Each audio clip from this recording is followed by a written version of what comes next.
Isang magandang araw sa ating lahat. Nais kong humiling ng konting minuto upang ibahagi ko sa inyo ang aking piyesang ginawa. Ang titulo nito'y Sa Likod ng Uniforme. Sa likod ng uniforme, may taong marupok din, nababago din, ngunit pinipili pa rin humarap sa hamon at panganib para sa bansang kanyang sinumpaan, lingkod ng bayan, tagapagtanggol ng katauhan. Araw man o gabi, ulan man o init, handa silang magbantay ng walang limit. Habang tayo'y mahimbing na natutulog, sila'y gising, nagmamasid, bantay sa kanto, gabay sa lansangan, tahimik pero may tapang na di matutumbasan. Silang unang tumatakbo kapag may sigaw ng saklolo. Kahit minsan, hindi naman sila kilala ng tao. Kahit madalas, paratang ang kapalit ng serbisyo, hindi pa rin sila sumusuko. Dahil para sa kanila, ang proteksyon ng bayan ay higit pa sa ginto. Oo, minsan nawawalan tayo ng tiwala dahil ang iba sa kanila ay mapagsamantala. Ginagamit ang posisyon para makapag-api ng kapwa. Mahilig magpatupad ng bawal, ngunit sila mismo ang gumagamit ng ipinagbabawal. Ngunit huwag nating kalimutan na may libo-libo pa ring pulis na mapagkakatiwalaan, tapat, walang reklamo, kahit panganib ay kanilang nilalabanan. Sa bawat whistle ng kanilang pinapatunog ay may mensaheng, ligtas ka, ako na ang bahala. Sa bawat trapikong kanilang inaayos ay may sigaw ng disiplina at malasakit.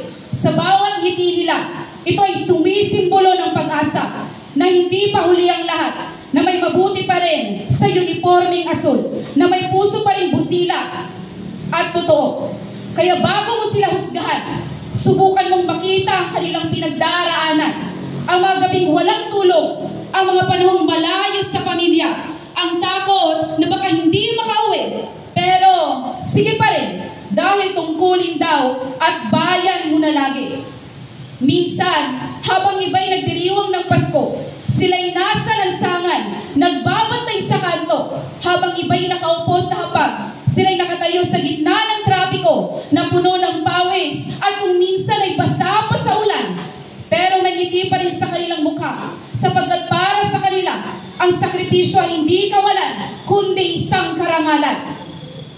At kung may luhas man silang itinatago, ito'y hindi dahil sa takot, kundi dahil sa pagmamahal sa kanilang serbisyo. Kahit sugatan, kahit pagod, kahit minsan sila'y nakakalimutan ng lipunan, sila'y patuloy na tatayo sa ngalan ng kapayapaan. Kaya ngayon, ako'y saludo sa mga pulis na totoo, sa mga pulis na tapat, sa mga pulis na hindi lamang sumusunod, kundi naglilingkod ng may dangal at puso. Serbisyo ang magbantay, magligtas at magtanggol, kahit kapalit ay sariling buhay.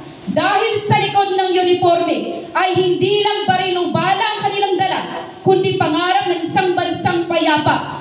At kung sakaling dumating ang araw na sila'y mapagod man, naway maramdaman nila ang bayan ay may puso pa rin marunong magpasalamat. Salamat, mga pulis, sa tapang na hindi nagmamataas, sa malasakit na di laging nakikita, sa serbisyong na minsan di napupuri, ngunit kailanmay hindi tumitigil. Salamat sa bawat araw ng pagbabantay, sa bawat panganib na inyong hinaharap, sa bawat buhay na inyong iniligtas, kahit kapalit ay inyong luha at pagod. Salamat dahil sa bawat pagpatrol nyo ay may isang pamilyang nakahinga ng maluwag, isang komunidad na naging ligtas, isang bansang puno ng pag-asa.